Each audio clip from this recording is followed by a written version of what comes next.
channels, they have to check on the website. Okay. And so they can either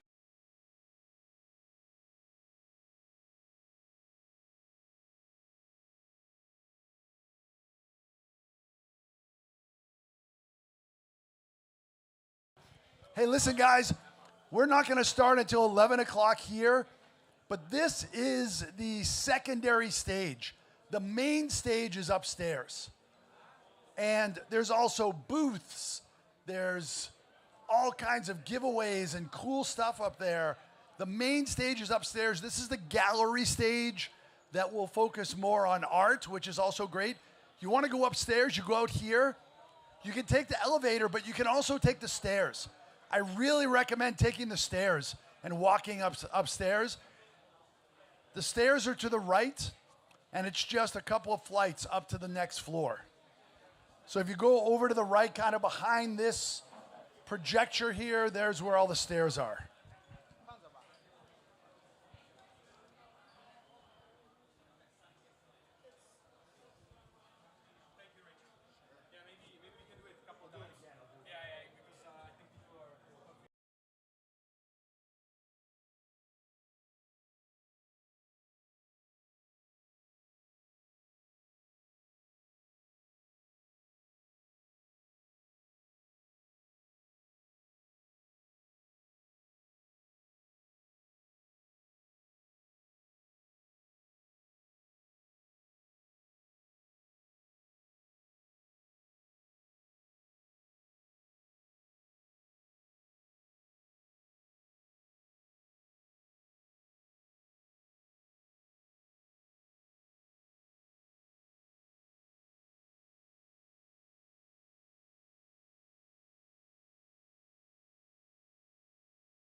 say it quick. Good morning, Hong Kong. We are going to start in just a few minutes. Take your seats, boys and girls, ladies and gentlemen. Thank you.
And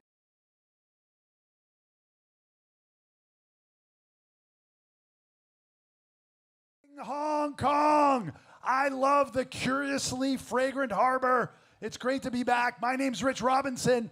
I am your host and MC today, entrepreneur in residence at Animoca Brands.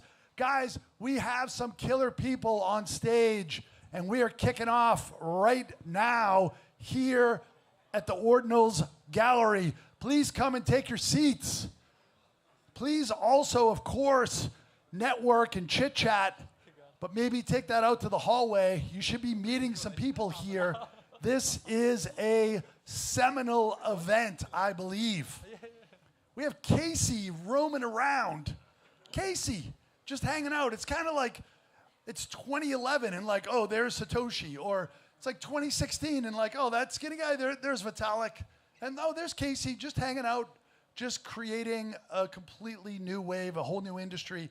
And I'm pretty pumped to be part of it. We have a killer lineup here at the Ordinals Gallery stage. Upstairs, it's more infrastructure. Here, it's more people building, making cool content. And we are going to kick it off right now. Let's go. So we're going to be talking about the Ordinals Asia Gallery and our curation.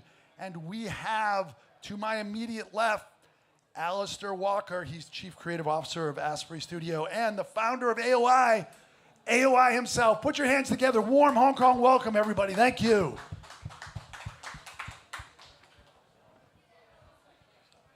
Hey, everybody. Really excited to be here. It's quite exciting for the whole Bitcoin ordinal space to descend into Hong Kong. This whole week has been really quite amazing, seeing the passion and the excitement of everybody coming together to build on this new protocol. You know what? Love to introduce Alistair, good friend. Thank you. Please tell us about Asprey. Yeah, so I'm the founder of Asprey Studio, which I started 2 years ago. So we have a partnership with Bugatti. We released the Asprey Bugatti egg last year in March, which is one of the first, it is the first ordinals with a physical, and that's a cursed Jannard inscription. And we have a gallery in Mayfair, we have a small members club. So yeah, really great to be in Hong Kong. And thank you for Jan, wherever he is upstairs, for inviting me here.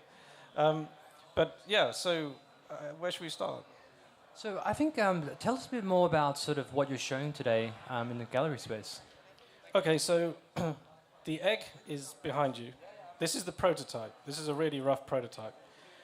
So the egg is linked to a digital art inscription that is animated. And bearing in mind, we were developing this in February last year.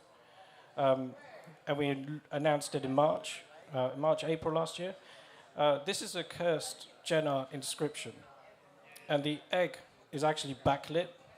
And the light behind the egg slowly moves around. And there's 111 of these, and they're linked to the physical. So I worked very closely with Bugatti on the design of it and the execution of it. So this is a real grail, like a really early collection by two very established brands. And then next to the egg is Scream. So we have the rights from the estate to release Scream onto Ordinals. And we're doing this in a different way. We've taken the original lithograph and we've coded it into ASCII art, which is binary code. And that's being released within a couple of weeks. So, yeah. And then on your side... On my side, yeah, so let me introduce AOI for a little bit. We're a movement for emerging art and technology. Previously, we've done artworks on Ethereum. This is our first time that we're focusing really on Bitcoin ordinals. In terms of the digital art space, I think generative art and Bitcoin ordinals is an incredible match. So in the back,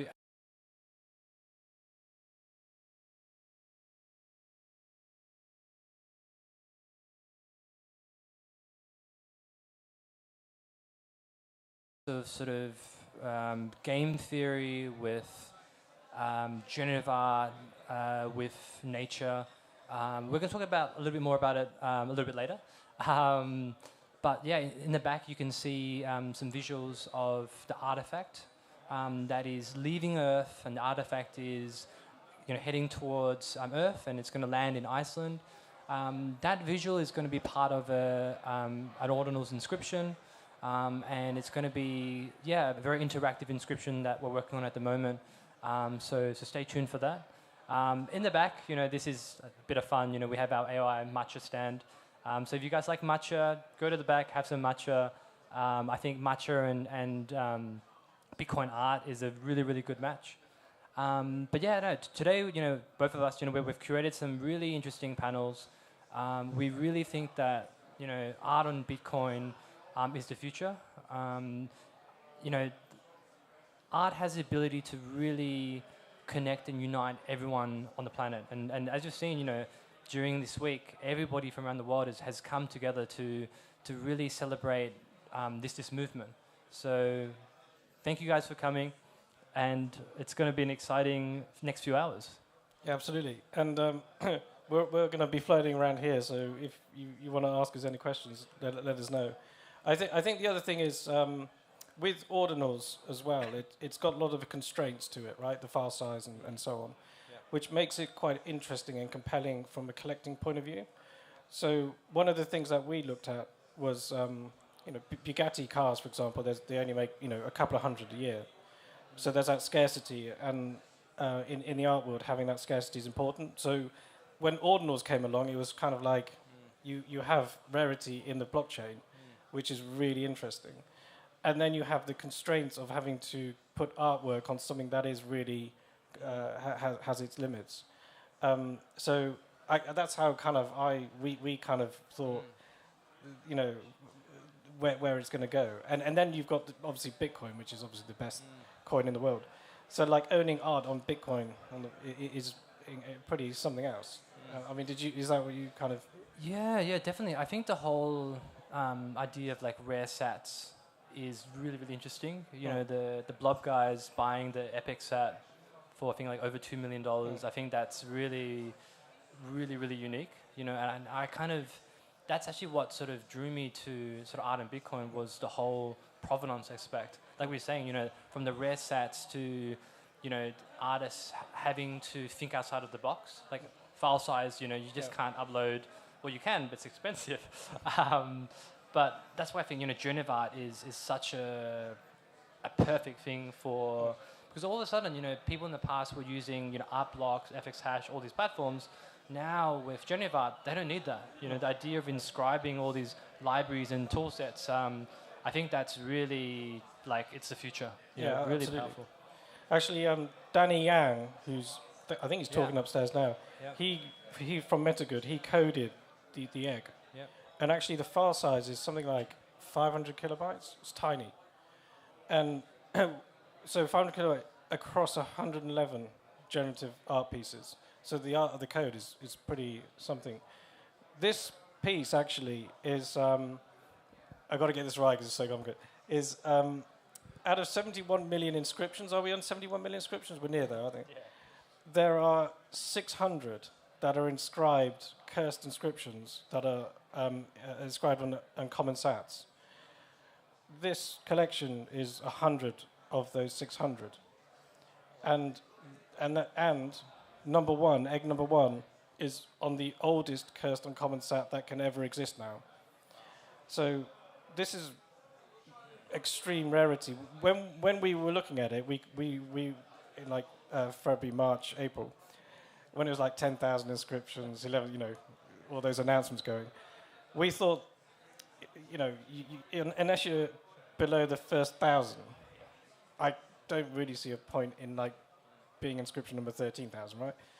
But what we did look at is like, okay, but we could be, the rarest cursed uncommon inscription, and that turned out to be true. So how did you, like when you're speaking with, Bugatti, how did you say to them, hey, we want to launch this on Bitcoin, on this cursed inscription? Oh, they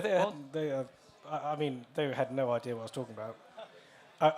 They were literally like, you know, they don't really know what the blockchain is, to be honest. Neither does the Asprey side. But it was the main thing which I was telling them was innovation. They innovate with their cars. They innovate with, you know, what they do. What Asprey, the core brand does is innovates. You know, we make some of the most important pieces in the world, like objet pieces in the world. And so you have to keep innovating as a brand. So in this case, I just said to them, look, this is an innovative, unique, we got to be the first, we've got to do this now. Because a lot of brands are really slow, as you know, and they're still slow for no reason, in my opinion. And I think for the people that buy this kind of thing, they're the people that look for this kind of rarity and scarcity in the collection. Yeah. That's very interesting.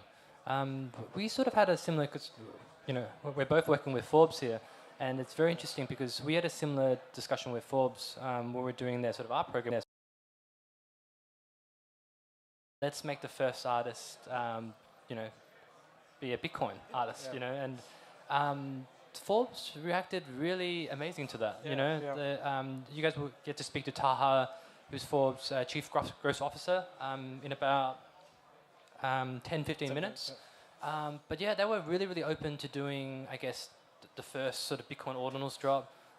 For a big sort of brand like that, I think that's really, really bold. They're based in the US as well, which makes it even more bold. You know, but I think, yeah, you know, Hato is going to be the first artist that will drop with Forbes. I think he's going to do an incredible job. I've had a little bit of previews of what he's creating. I can't say too much about it, but let's just say that, you know, this artwork is based off the data of pivotal moments of Bitcoin's history. I'm not sure if I'm saying too much, but yeah, it's very, very exciting. Yeah, you know? I think going on to that, like, what do you look for when you collect art on Bitcoin as a collector? Yeah, you know what? In the beginning, I sort of there's two sides of it, right? One is almost like, you know, what do I see, what do I experience, what captivates me instantly? And the other side is more sort of data-driven, where I'm like, okay, I'm on Ord, and I'm like looking at, okay, inscription, I'm looking at the technologies behind it, I'm looking at sort of, you know, how rare is the inscription, what rare stat it's on. Community is extremely important as well. I remember when I collected one of the node monkeys, and the community was massive. On-chain monkeys as well, incredible community. I just saw Danny walk in the back there. So I think the beauty about, you know, all these projects on Bitcoin is, I think it's community.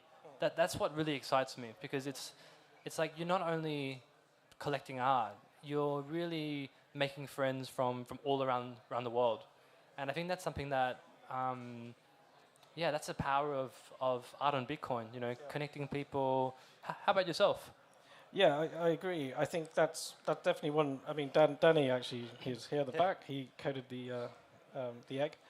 His community is very strong, and so is NodeMonk, as you know. That's definitely one thing to look at, is the community. If you look at it from a pure art perspective, I think the great thing about this is new, right? This is like a year and a few months old. So you're seeing like new artists coming in that are kind of born from Ordinals, aren't they? And so I think this is like things to look at and study, and see what they're doing, and look at their background as well as artists. I think there are. I was looking at Ord.io as well, and just scrolling through.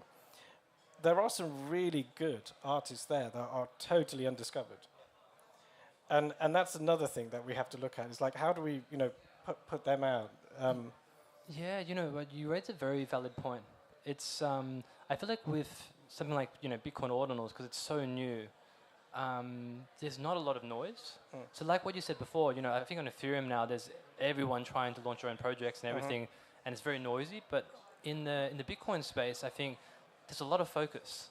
If you create something that visually or conceptually is quite amazing, people will notice it, because there's a lot of these guys that are just constantly seeing what's being inscribed, and once a good project is picked up, then these communities form around it. And I've said to many artists, another artist we're forward to working with, I was like, hey, like, you know what, you're an Ethereum artist, I think you should launch on Ordinals as well. And I think exactly like what you're saying, I think it's much easier to sort of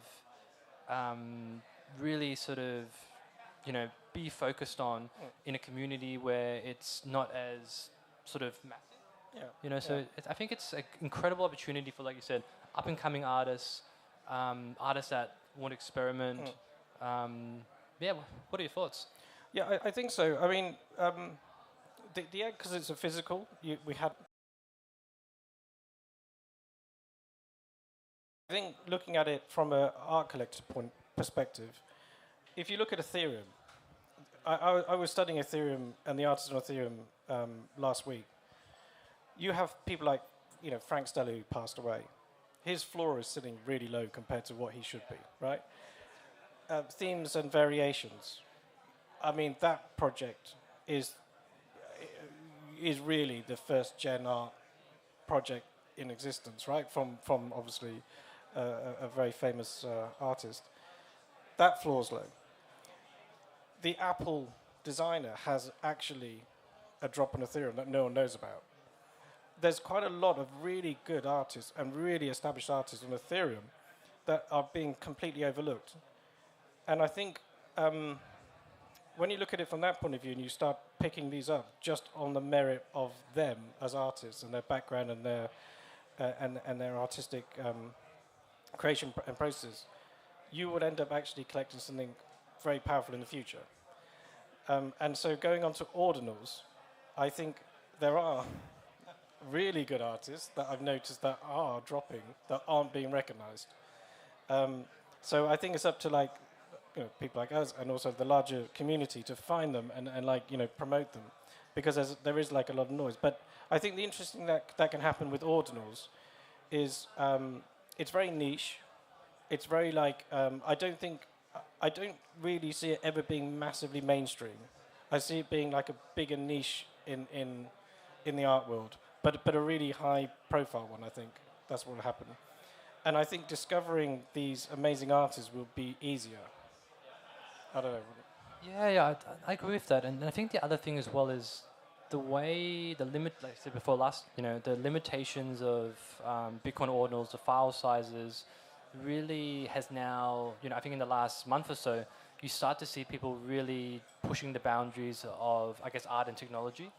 All of a sudden, people are, creating animations, visuals, sound, everything is using recursion, is on multiple different inscriptions, versus the first wave. If you look at the first, let's say, 100 inscriptions, they've all been very simple, basic sort of images. But funnily enough, right, I still get people jumping into the Twitter inbox and be like, do you want to buy inscription number 6 or number 10? And it's like, I think one's a carbonara recipe. I think there are collectors, right, that will collect early inscriptions. I know quite a few that do. Yeah. But I also think when you look at, animated GIFs, that's another one. Animated GIFs there's not many of them. And some of them sit on uncommon sats as well. So you could look at it as that as well. You could break Ordinals down into areas and go, well, that's really, look at animated GIFs, look at cursed inscriptions, Gen art inscriptions, etc. So that's what I like about Ordinals is there's loads of different ways you can cut it up as well. Are your releases going to be on, what sort of sats are you looking at? Block 9. Okay. Yeah, Block 9 sats. I think they are telling us. I think we got to. I mean, the next panel is starting. Oh, right. Cool. Well, I think that's it. I think is it Forbes now? Is it? Yeah. I think we have the next panel now. Excellent. Thank you so much, Alistair and AOI. Sit tight. Sit where you are. Thank you very much. That's great. And keeping the ball rolling, shall we? I'm going to just do a little bit of furniture moving, get people a little bit tighter and closer to the audience. All righty then. We are going to talk about building some legacies. So brands and galleries expanding with Ordinals. And hey, everybody in the back, everyone in the back, if you want to talk, there's some networking. You definitely should network. You should maybe kind of push to the back or outside. Anybody else, come and be here. Be here now. Join us. Give a little love to the amazing speakers that we have. All right. So I'm going to bring Taha and Alan up to the stage. So we have Alistair Walker already on stage, Chief Creative Officer of Asprey Studios. We have AOI, founder of AOI, and from the amazing publication of Forbes, we have Chief Growth Officer Taha Ahmed, and then we have my colleague, the amazing Chief Business Officer of Animoca Brands, Alan Lau, and he's also the Vice Chair of M+. He's a very keen and experienced art person, and our moderator today. She is the president of the Open Ordinals Institute, inscribing Atlantis. Give some big love for Erin Red Wing, everybody. Come on, let's go. Hong Kong, welcome. Awesome, cool, thanks for the intro. So I guess we're just kind of continuing off of the conversation you guys have already been having here, but I guess for anyone who's coming in and then for the new panelists, it'd be great if everyone could just kind of give a brief introduction of who you are, what you do, and why you're here for Ordinals. I can start. So I'm Erin Redwing. I'm the president of the nonprofit foundation that funds the development of the Ordinals protocol. So I've been around since day -1, basically. I also co-host a podcast with Casey. That's how I got involved in this in the first place. And I help to onboard artists through inscribing Atlantis. So kind of do a little bit of everything. So would love for each of you to go around and introduce yourselves. Do you want to start? Hi, it's great to be here. I'm Taha Ahmed. I am the Chief Growth Officer of Forbes. For those that don't know Forbes, Forbes is a 100-year-old media brand. We're one of the largest business media brands in the world. And any month we reach over 100 million people and many more around the world. I, as part of my portfolio, I oversee Web3, which is a different division within Forbes focused on building Web3 products, communities, and platforms. We are working to infuse Web3 in the media space, not necessarily from a content perspective, which we have great coverage there, but actually building products and communities in that. And as part of what we're doing, our thesis is to collaborate with other business brands and Web3 companies into the space. We've done a lot with Animoca. We're doing things with Asprey, with AOI, and that has been our approach to the space, and so excited to be here. Why we're here, we're very excited about the future of Bitcoin and Ordinals. We own some in our own vault, and so we're here to talk more about it. Hello, everyone. My name's Alistair Walker. I'm an artist, the founder of Asprey Studio. We have a design studio, a members club, a gallery in Mayfair, and at the moment we're building a workshop in London. Under the Asprey Studio umbrella is Asprey Bugatti. The egg is a well-known drop in Ordinals, and about to release Scream. Great to be here. You can go, Alan. Please. Hi, everyone. Alan Lau from Animoca. Welcome to Hong Kong. If you haven't been here, it's great to see a new community, the Ordinals community, coming to Hong Kong. I'm the Chief Business Officer at Animoca, who's also homegrown in Hong Kong. So I run our investment teams. I also run the portfolio team to oversee the 400 companies who are in the portfolio. So that's the day job. So on the art side, a little bit of promotion as well. If you haven't been to the West Kowloon Art District in Hong Kong, you should go check it out. There's a new museum called M+. We've been open for 2 years. It's kind of the MoMA and the Tate Modern equivalent in Hong Kong. I've been involved with the project for 10 years. I'm the vice chair there. So, I think in the context of what we're going to talk about, it would be interesting to talk about how Web3 has developed, how art has come into it, And in some ways, I mean, we can talk more about it. M Plus has been a pioneer in showing NFT art. We've actually one of the very people that give people a museum show. So we've shown people Human One, not on Ordinals. Maybe he need to change, right? But we're one of the more pioneering museum in Asia, which is willing to lean forward into new technologies. So I'm AOI, founder of AOI. It's short for Art and Internet. We're a movement for emerging art and technology. We're here to help all the incredible artists that are building on Bitcoin Ordinals. We collaborate with some of the world's most incredible talented artists, with brands like Forbes, Rebel Racing, and we just want to create the most incredible experiences possible and showcase to the world that digital art is more than just a JPEG or a video. Very, very happy to be here. So excited that Ordinals Asia is in Hong Kong, and very excited to speak to everyone here and just have fun and vibe. Awesome, thanks you guys. I want to start by asking Alistair about the story of the Asprey Bugatti eggs. I feel like when that happened, for me, it was very shocking to see that happen as early as it did. I thought, okay, maybe there's just going to be some internet nerds that are going to get into this and inscribe early. And then, when was the Bugatti eggs? That was really early on, right? March, April, yeah. So I remember seeing that as the first thing that I was able to tell my friend that was not in Web3 about, and they were like, oh, okay, that's actually something. So how did that happen, and what's the story behind that? So the story of the egg, because everyone thinks Fabergé. Everyone's going, oh, you're making a Fabergé egg. No, we're not Fabergé. I was like, and still to this day, Fabergé, making a Fabergé egg. Oh my God. Anyway, I just had to get that out. But so the egg shape was from Carlo Bugatti, because Bugatti's family, before they made cars, were very famous artists. Rembrandt Bugatti, Carlo Bugatti. And basically, Carlo said the most beautiful form of nature is the egg, the oval. And it's a symbol of birth, it's a symbol of a start of something.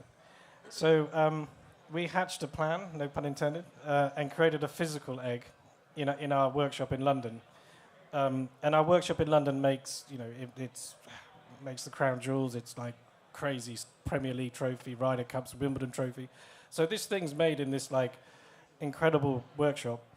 And basically we scanned in the Rembrandt Bugatti elephant, which is on the front of the egg. The egg actually opens up as well. And then basically we had a conversation with Danny Yang from MetaGood.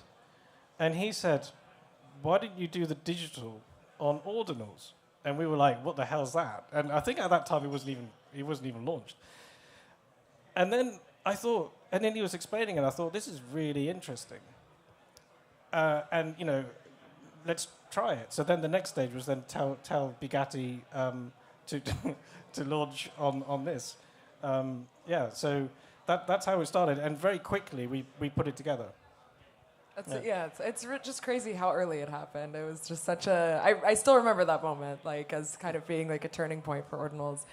I'm curious for, those of you who have kind of done more of the Web3 NFTs on other chains, how is Ordinals different for you in terms of, getting maybe creators to understand it or collectors? Do you find that the market is different between Ordinals and NFTs on other chains? And what are the things that you have to communicate, whether it's to artists or collectors or whoever, in order to get them to make that switch or to kind of get it compared to NFTs on other chains? I don't know if whoever wants to take that.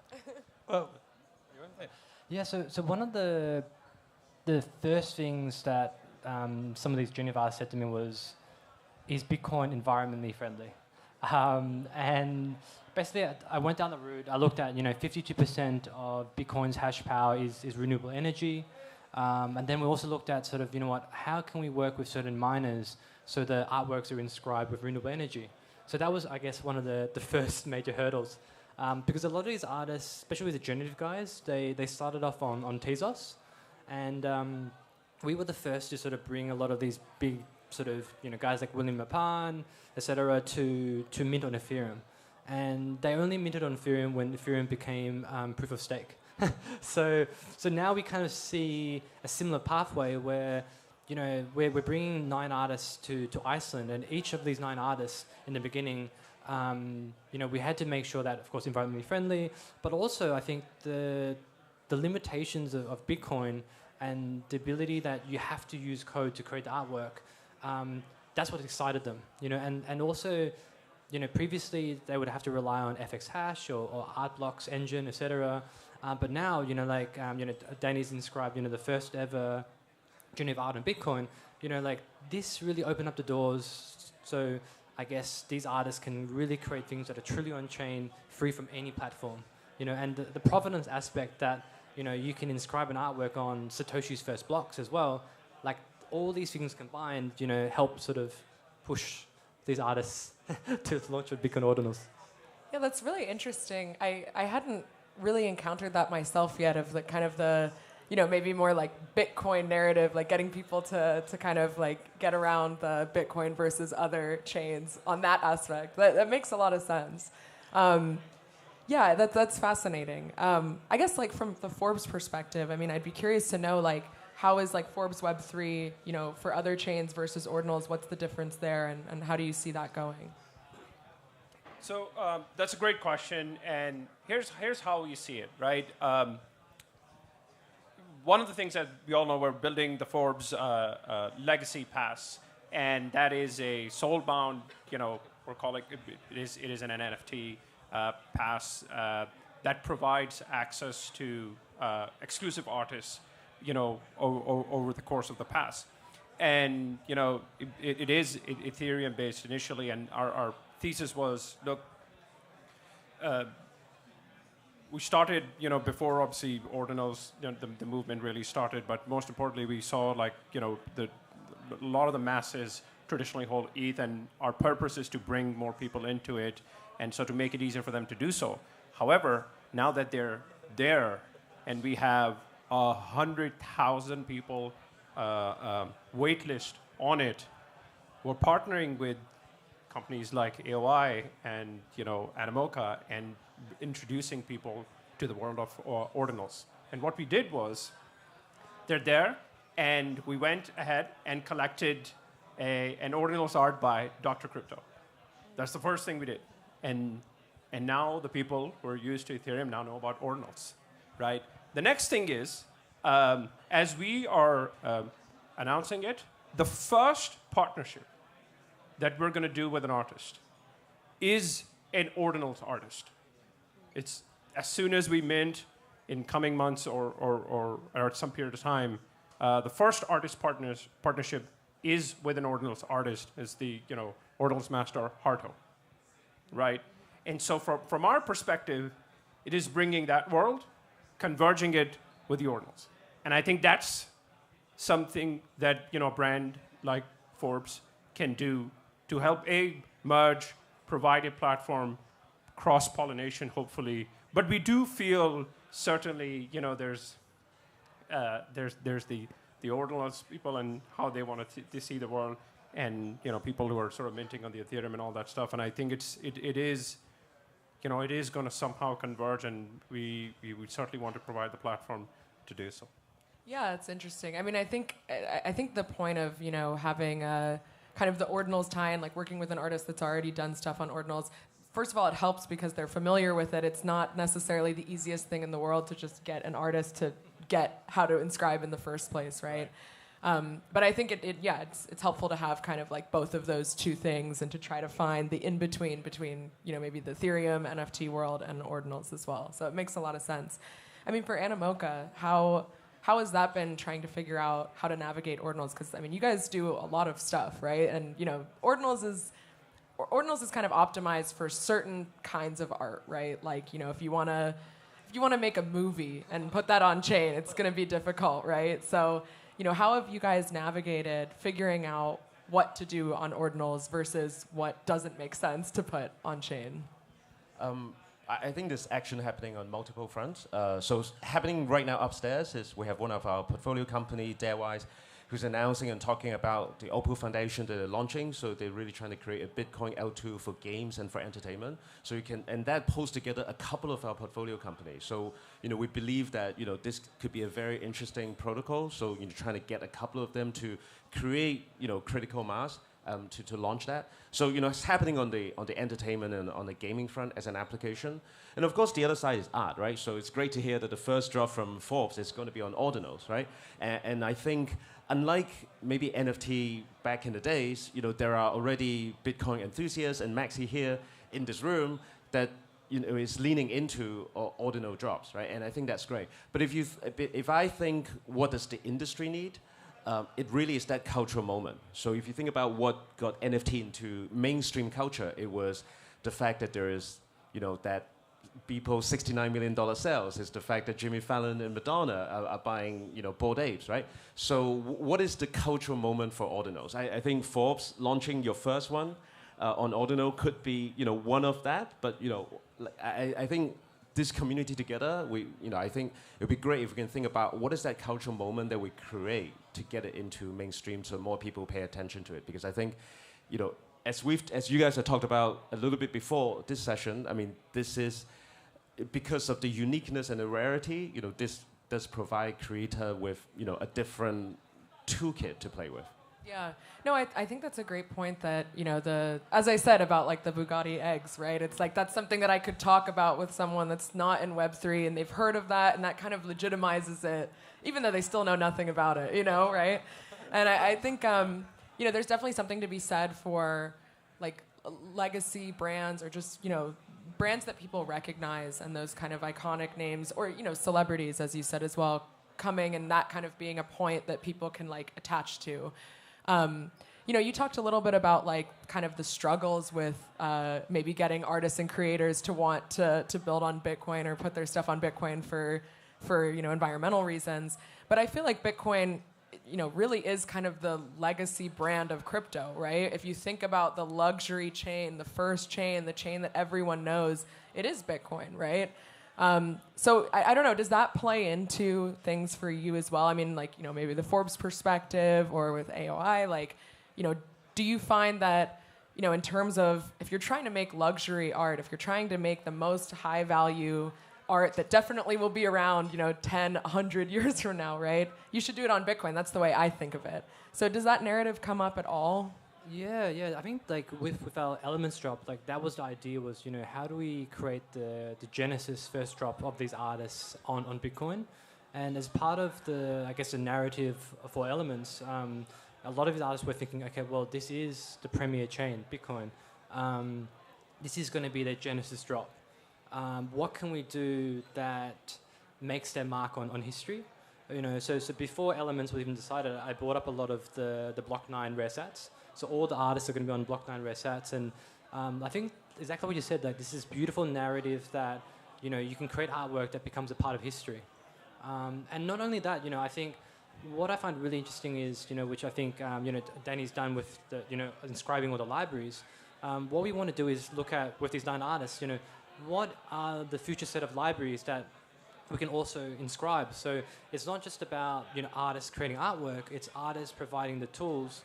Because each of these artists all have, tens of thousands of followers. So imagine with 9 artists, and they have 9 artists times 100 of these other artists, and you give them all the toolkits, and these artists also showcase how to utilize these toolkits in unique ways. Then I think you can really create this new movement. Because for me, it's all about, when Tezos first launched, you had this core group of artists building on Tezos, and within 1 month, the level of artwork that was created, generative art, like literally went exponential. And that was because on Tezos things was cheaper, artists were buying things for $1, $2, and this incredible sort of community formed. And that's what we're hoping, with Elements or with the future of generative art on the Bitcoin, it's like how do we create these movements where artists inspire artists, and the most recent blob sort of inscription, that was like crazy, 14 different libraries all coming together. And I think it's things like that, these pioneers which push the boundaries. Then you have this layer of artists which sort of take on these toolkits and they champion it to their community. And that's where I think, you can build the future. So in 10, 20, 30 years, you'll start to see, you know what, this artwork was created by this library and that library, and that's pretty amazing, you know? Yeah, absolutely. I mean, I think for anyone who makes generative art or is interested in kind of like getting into what he's talking about, there's a GitHub repository called Public Ordinal Goods, which is just someone has gone through and tried to collect all of the various, like, you know, JavaScript library, 3JS, all those kind of things that exist on chain already, so that if you're trying to create generative art or, you know, make art from referencing using recursion, that you can find those inscriptions to reference. Because I think that's a huge part of it is like, you know, what you can inscribe is not just the new content that you can put onto Bitcoin, which you obviously have to pay for, right? And we all know it's expensive to inscribe. You can also reference anything that exists on the Bitcoin blockchain. And so if you can be smart about, you know, the way that you reference things using like HTML, JavaScript, et cetera, you know, you really don't have to inscribe a lot of data. I've seen incredible works of art that are like 10 kilobytes, right? So yeah, I think that's something that still kind of has to develop.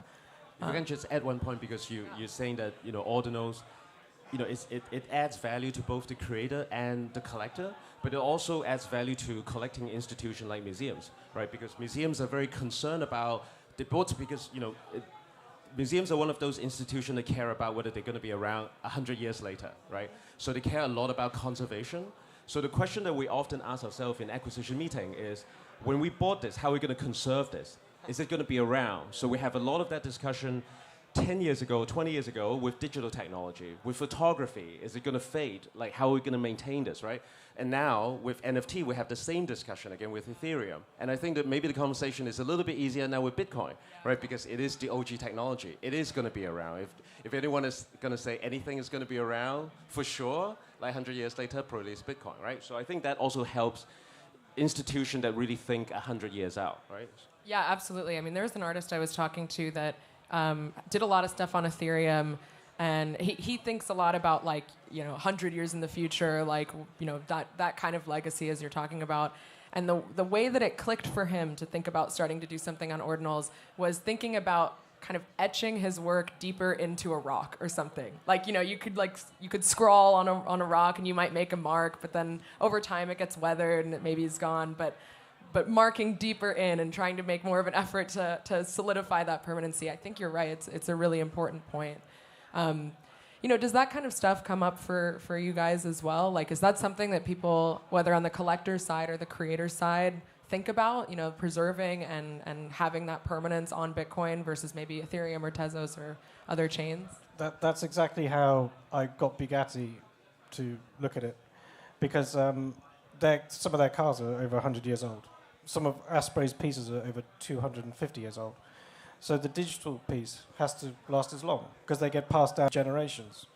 And then when you have that conversation, they understand it on that simple, basic form.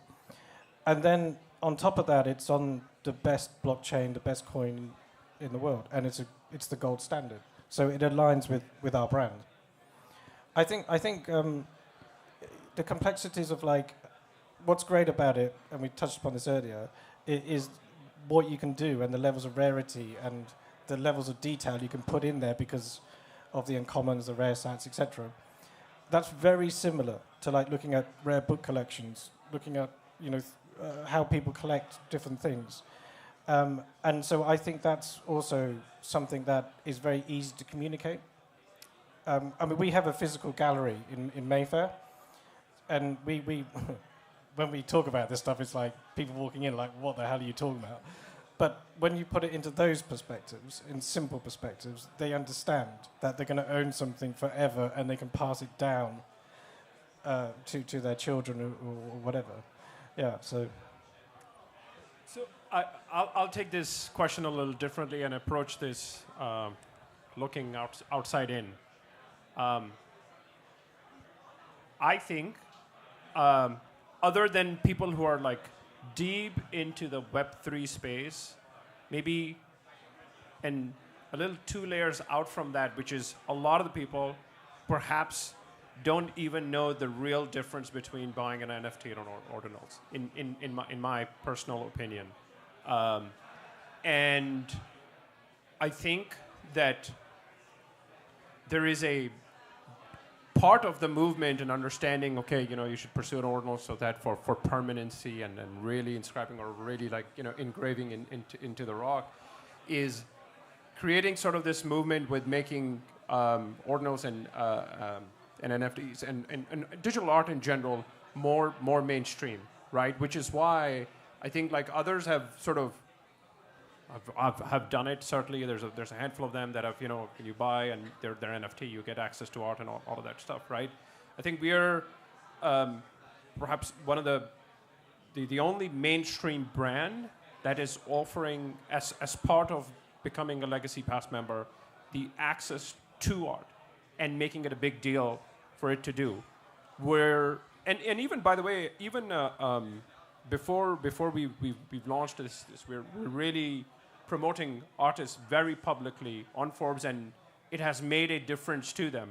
Ordinals one, NFTs one, things like that, and we want to do more of that. And by virtue of that, as soon as we promote art, we promote art artists, and and partner with others, we do feel that the millions and millions of people that follow us and want to participate in that, we can further make it easier for them to just understand that the difference between what an ordinal is versus an NFT and what it means from a permanency perspective, and let them make their decision, but make it so normal for them to get involved with digital art, period, that becomes a movement in and of itself, and more to come. And I think others will follow, and I think that's how it becomes mainstream. And over time, for the preference for permanency or however it is, will sort of drive it.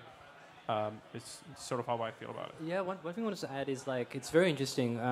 We worked with artists before that only want to focus on museums and galleries, but a brand like Forbes, it hasn't been done before. They have 300 million, participants throughout all the different channels. So, a gallery museum might have 100,000, 150,000, but when you have a brand like Forbes with 300 million people, it has the ability to really supercharge an artist's reach. When we worked with Red Bull Racing last year, I think the overall campaign was in the hundreds of millions, and that's never happened before with any artist. And what statistically what's interesting was that 75% of the collector base were not from the artist community. So with Forbes, I think the drop with Hato as well, I don't want to reveal the concept, but it's going to be based off data from pivotal moments in Bitcoin's history. So historically, what he's doing visually, it's incredible, and also with this incredible Forbes brand to showcase it to the world. You're going to have this art drop that's going to probably be seen by millions from people from all around the country, all around the world, actually. Sorry. So the effect of that is, I think, there's not many big Web2 brands that are willing to sort of, like what you guys did with the egg as well, right? That's extremely bold. And what Forbes is doing, I think it's going to create massive waves for the Bitcoin Ordinals community. It's going to be insane. That's very cool. I'm excited to see what I love getting into kind of the technical details of that kind of stuff. That's for me personally, that's what I'm excited about seeing increase on Ordinals, is more people understanding the medium. I really do think Ordinals and inscriptions are a new artistic medium, and it takes you a while to wrap your mind around it. I'm excited to see more artists understand the medium and use it in creative ways. We should wrap up, but what I want to hear from each of you is, whether it's the cultural side, the ecosystem side, the art side, what is it that you're excited to see coming down the pipeline for Ordinals? You want to start, or whoever feels inspired can start? Maybe I'll keep it brief. I think this is the beginning of a new tool, as you said, and at least certainly within Animoca, we see the application not just in art, but also in games, in entertainment, and I think we definitely need more education. I think with big brands leaning in, that will get people to sit up and pay more attention. But I think events like this is going to be much more important, and we need much more of this to share the gospel. Yeah, I think it's what I'd like to see is Bitcoin, as it's a global stability for artists around the world are on the same level playing field. I'd like to see artists from disadvantaged backgrounds actually coming into Ordinals. And I think that could be a huge cultural shift, massive, case for Bitcoin, actually. So yeah, I think it's all great having established artists and artists we know, but what about the people from disadvantaged backgrounds or poorer countries? I think that could be, if we discover these artists, be a huge cultural shift in the art world and a big promotion for Ordinals. That's what I think could be interesting. So I'm excited about two things, and I'll sort of piggyback about what Alan was saying, right? Like, I think the education piece is becoming more and more clear to me. Like, there is a difference between sort of the Ethereum NFTs and the Ordinals, right? And there's a very clear difference in it, and people who are slowly, gradually, the more they learn about it, the more they're sort of lean into Ordinals for all its benefits. And there's a role to be played there, and a massive movement there, and all the millions of people sort of moving into that. I think I'm certainly very excited to see that. And I think personally, from like a Forbes Web3 perspective, further building within the Ordinals community is we're very excited about it, right? We're actively partnering with them, publicly partnering with them, and immersing ourselves more into the Ordinals community, regardless of whatever you're doing in the space, digital art, L2s and all of that stuff. So, building with them, supporting people in the ecosystem is something that we're very excited about looking ahead. You want to wrap it up? Yeah, I think art has an incredible power to unite the world. And let's say, for example, with Forbes, if I went to Forbes and said, hey, I have a DeFi protocol, can you promote it? They'd probably be like, no, But art, art, no matter what brand you come from, whether it's motorsports or media, art connects with people. And I think Alan's a prime example, where he, through Animoca and through all the museums he works with, art really connects everybody. And I think with Bitcoin Ordinals, it's, we're here at the beginning of something that's extremely exciting, has incredible opportunity. Like what Alistair was saying, it can really heal the world. Art has, this amazing quality, amazing power. And I think the technology that's built on the original chain sort of further amplifies it. So I think, everyone sitting here all contributes in their own amazing ways to this ecosystem. And we all have to just keep contributing in our own ways, and I think that's the way to grow this space forward. Awesome. Thank you guys so much. This is a great panel, and thanks everyone for listening. Thank you. Thank you very much. Aaron Red Wing, it should be Aaron Orange Wing. Let's go. Alan, AOI, Alistair, and Taha. Thank you guys. We're going to break for lunch for 2 hours, back at 2 o'clock to talk about Ordinals and culture. Thank you.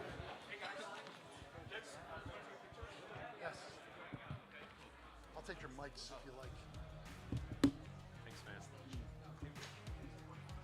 Yes, please.